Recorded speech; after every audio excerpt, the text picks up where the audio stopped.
नमस्कार। आप सुन रहे हैं द बॉलीवुड रेडियो और मैं हूं आपके साथ आकाश। दोस्तों, आज के इस पॉडकास्ट में बात मोहम्मद रफ़ी की। मोहम्मद रफ़ी जिनकी आवाज़ ही उनकी पहचान है और किसी परिचय के यूं तो मोहम्मद रफ़ी साहब मोहताज नहीं है, लेकिन फिर भी आज उनकी जिंदगानी की कहानी, और ये कहानी लाहौर से शुरू करेंगे। लाहौर में उस दुकान से जहाँ पर किसी ज़माने में रफ़ी साहब नाई का काम किया करते थे और फिर कैसे पहुँचे बम्बई और कैसे बन गए हिंदी फिल्म इंडस्ट्री के सबसे बड़े और महंगे मशहूर सिंगर। गीत तो कई हैं, अभी ना जाओ छोड़कर, या फिर पुकारता चला हूँ मैं, या क्या हुआ तेरा वादा, या फिर लिखे जो खत तुझे। ये वो सब एवरग्रीन गाने हैं लेजेंडरी सिंगर मोहम्मद रफ़ी साहब के। मोहम्मद रफ़ी साहब आज लेजेंडरी न होते अगर 1933 में लाहौर की नाई की दुकान में पंडित जीवनलाल की नज़र 9 साल के नाई फिक्को यानी कि रफ़ी साहब पर न पड़ती। फिक्को, तब मोहम्मद रफ़ी साहब को सब फिक्को ही कहते थे। 31 जुलाई साल 1980, आज से तकरीबन 43 साल पहले, किंग ऑफ मेलोडी जिन्हें कहा जाता था, मोहम्मद रफ़ी साहब दुनिया से अलविदा उन्होंने कहा था, रुखसत हुए थे। चाहने वालों की तादाद ऐसी थी कि मोहम्मद रफ़ी साहब के जनाजे में 10,000 से ज़्यादा लोग पहुंचे थे। भारत सरकार ने रफ़ी साहब के निधन पर 2 दिनों का सार्वजनिक शोक अनाउंस किया था। मोहम्मद रफ़ी साहब का जन्म 24 दिसंबर साल 1924 को कोटला सुल्तान सिंह, अमृतसर में हुआ था। 6 भाई बहनों के परिवार में रफ़ी साहब दूसरे सबसे बड़े भाई थे और इन्हें घर में सब प्यार से फिक्को बुलाया करते थे। रफ़ी साहब चूंकि एक रूढ़िवादी परिवार का हिस्सा थे जहां पर नाचने गाने पर पाबंदी थी, लेकिन अब रफ़ी साहब तो रफ़ी साहब ठहरे। गांव की गलियों में गाना गाते हुए एक फकीर को देखकर रफ़ी साहब ऐसे प्रभावित हुए कि रोजाना उसे सुनने का इंतजार करते रहते और उस फकीर की नकल उतारते हुए रफ़ी साहब खुद भी रियाज किया करते थे।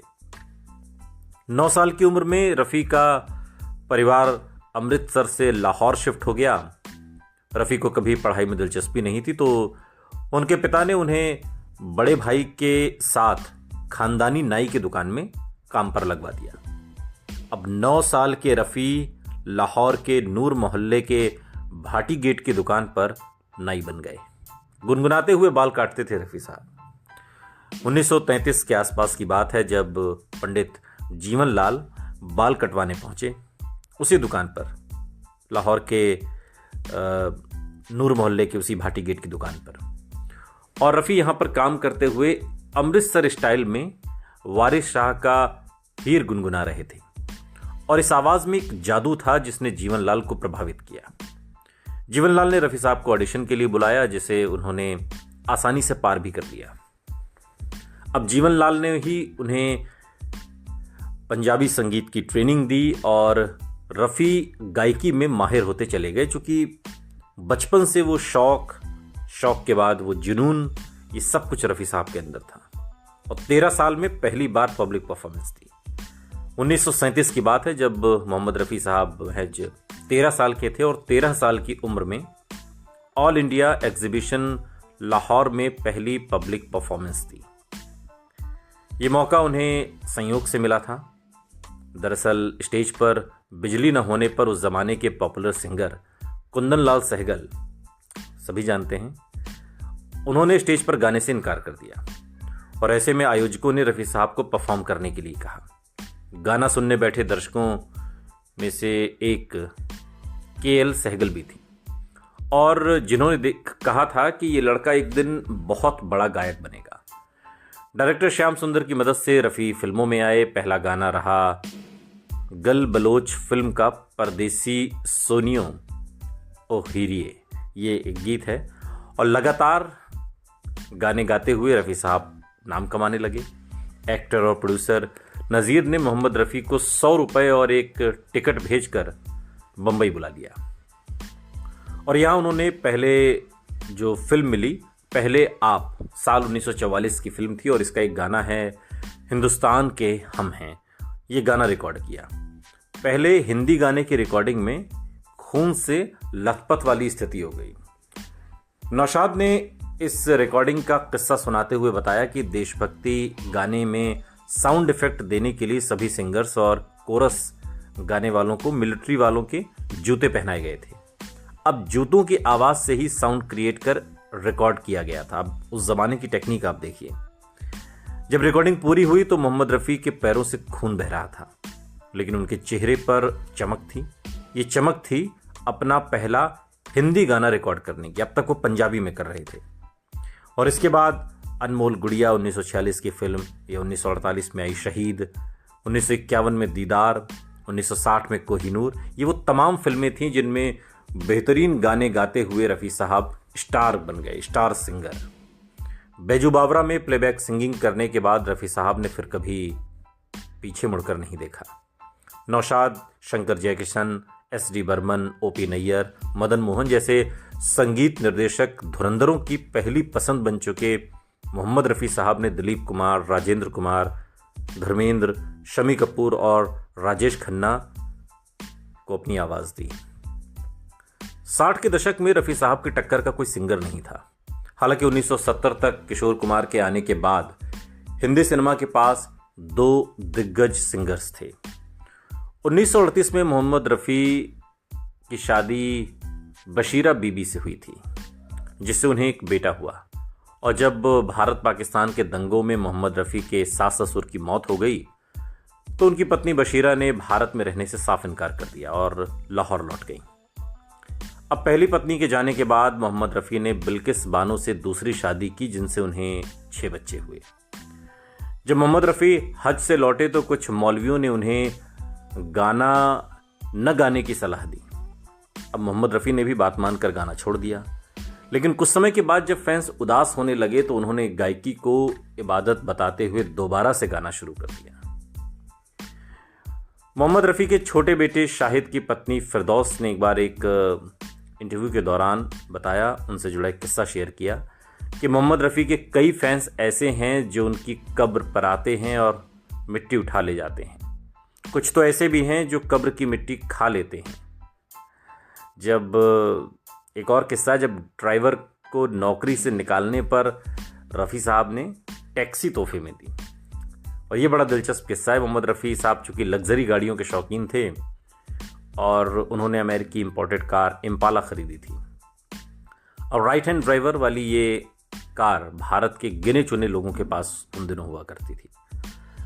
रफ़ी साहब का ड्राइवर पुराना था जो राइट हैंड ड्राइविंग समझ नहीं पा रहा था, और जब नया ड्राइवर ढूंढा तो पुराने वफादार ड्राइवर सुल्तान का घर कैसे चलेगा, इसकी चिंता रफ़ी साहब को हुई। और रफ़ी साहब ने उसे एक टैक्सी खरीद कर दी कि ये टैक्सी तकरीबन उस ज़माने में 70,000 रुपये की थी, और 70,000 रुपये बड़ी रकम थी। अब रफ़ी साहब की उस समय की दरियादिली का नतीजा ये निकला कि सुल्तान के पास बाद के दिनों में तकरीबन 12 टैक्सियाँ हो गई उसी एक टैक्सी से कमा कर। रफ़ी साहब की मौत के बाद एक फ़कीर उनके घर पहुंचा था और रफ़ी साहब से मिलने की वो ज़िद करने लगा। जब परिवार वालों ने फ़कीर को बैठकर वजह पूछी तो उसने बताया कि उसका घर चलाने के लिए रफ़ी साहब हर महीने कश्मीर खर्च भेजते थे, लेकिन कुछ महीनों से खर्च आना बंद हो गया। रफ़ी साहब के सेक्रेटरी ने इस बात की पुष्टि करते हुए बताया कि रफ़ी साहब बिना किसी को बिताए कई लोगों का घर चलाया करते थे, जो उनके जाने के बाद कहीं ना कहीं एक तरीके से अनाथ हो गए। खैर, निजी जिंदगी से वापस फिल्मों में लौटते हैं। बायोग्राफी नौशाद नामा में रफ़ी साहब के जज्बे का एक किस्सा लिखा गया है। बैजू बावरा फिल्म के गाने ओ दुनिया के रखवाले में रफ़ी को हाई स्केल में रिकॉर्डिंग करनी थी, और इसके लिए रफ़ी साहब ने कई दिनों तक लगातार घंटों रियाज किया था। जब गाने की फाइनल रिकॉर्डिंग हुई तो रफ़ी साहब के गले से खून रिस रहा था। इस गाने के बाद कई महीनों तक रफ़ी साहब ने कोई गाना नहीं गाया। बताया जाता है कि एक कैदी ने फांसी की सजा के दौरान ये गाना सुनने की आखिरी इच्छा जाहिर की थी, और जेलर ने जेल में ही रिकॉर्डर पर यह गाना बजाया और फिर फांसी दे दी। ये रफ़ी साहब का जलवा था। साल 1961 में एक फिल्म आई माया, और माया के गाने तस्वीर तेरी दिल में, इसकी रिकॉर्डिंग के दौरान स्टूडियो में लता मंगेशकर और रफ़ी साहब की गायकों को रॉयल्टी पर ऐसी बहस छिड़ी कि दोनों ने फिर साथ काम न करने का फैसला किया। दरअसल सिंगर्स को रॉयल्टी नहीं मिलती थी और लता मंगेशकर की मांग थी कि सिंगर्स को भी रॉयल्टी मिले, जबकि मोहम्मद रफ़ी साहब का ये मानना था कि गाना संगीतकार का है, हमने गाना गा दिया, हमें उसके पैसे मिल गए, हमारी कहानी खत्म हुई। लेकिन इसी फिल्म के इसी गाने के दौरान रॉयल्टी को लेकर मोहम्मद रफ़ी और रफ़ी साहब में जंग छिड़ गई। लता मंगेशकर ने इंडस्ट्री में सभी सिंगर्स की आवाज़ उठाते हुए उनके लिए रॉयल्टी की मांग की थी। सभी गायकों ने मीटिंग रखी, लेकिन रफ़ी साहब लता और रॉयल्टी मांग रहे सभी सिंगर्स की सोच के खिलाफ थे। रफ़ी साहब ने लता से कहा कि वो अब उनके साथ गाना नहीं गाएंगे। इंडस्ट्री में नई आई तेज गुस्से की लता मंगेशकर ने जवाब में कहा, आप क्या मेरे साथ गाना नहीं गाएंगे, मैं खुद कभी आपके साथ गाना नहीं गाऊंगी। और दोनों ने करीब 4 साल तक साथ में कोई गाना नहीं गाया, न ही कोई मंच एक दूसरे से साझा किया। साल 1967 में रिलीज हुई फिल्म ज्वेल थीफ में गाना है दिल पुकारे आरे आरे, इसको लता मंगेशकर और मोहम्मद रफ़ी ने अपनी सुरीली आवाज़ दी थी। और इस गाने को मोहम्मद रफ़ी और लता जी के 4 साल पुराने झगड़े को सुलझाने का क्रेडिट देना भी गलत नहीं होगा। 1967 में संगीतकार जयकिशन के कहने पर रफ़ी साहब ने लता से चिट्ठी लिखकर माफ़ी मांगी। 1967 में आर.डी. बर्मन के एक समारोह में दोनों ने इसी साल रिलीज हुई फिल्म ज्वेल थीफ का ये गाना गाया और फिर ये झगड़ा खत्म हुआ। रफ़ी साहब एक शो के लिए ब्रिटेन के कोवेंट्री पहुंचे थे एक बार। यहाँ खाना रफ़ी साहब की पसंद का नहीं था तो उनका मिजाज खराब हो गया, और वहीं मिलने पहुंचे बेटे और बहू से रफ़ी साहब ने पूछा कि यहाँ से लंदन कितना दूर है। जवाब मिला सिर्फ 3 घंटे। रफ़ी साहब ने तुरंत बेटी यास्मीन को कॉल किया और कहा, क्या तुम घंटे भर में दाल चावल और चटनी पका सकती हो? बात बनी तो रफ़ी साहब तुरंत गाड़ी से लंदन रवाना हो गए। भारतीय खाना खाया और दोबारा शाम 7 बजे तक ब्रिटेन आ गए। और लोगों के उनके अचानक होने का कारण जाना तो हर कोई, जब वहाँ से न होने का कारण जाना तो हर कोई हैरान रह गया। लेकिन ये जादुई आवाज़, मखमली आवाज़ और एक ऐसी आवाज़ जो दिल में उतर जाती थी, रूह तक पहुंचती थी।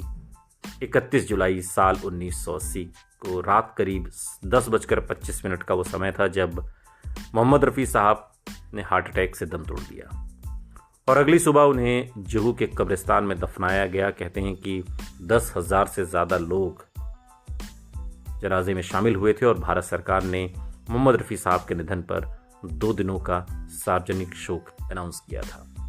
रफ़ी साहब ने गाने तो कई गाए, बहुत से ऐसे जो दिल में उतर गए, लेकिन अगर कुछ गाने आपसे समझें कि आपको कौन से गाने पसंद है रफ़ी साहब के, तो वो आपको कौन से याद आते हैं, कमेंट बॉक्स में हमें ज़रूर बताइएगा। सुनते रहिए द बॉलीवुड रेडियो, सुनता है सारा इंडिया।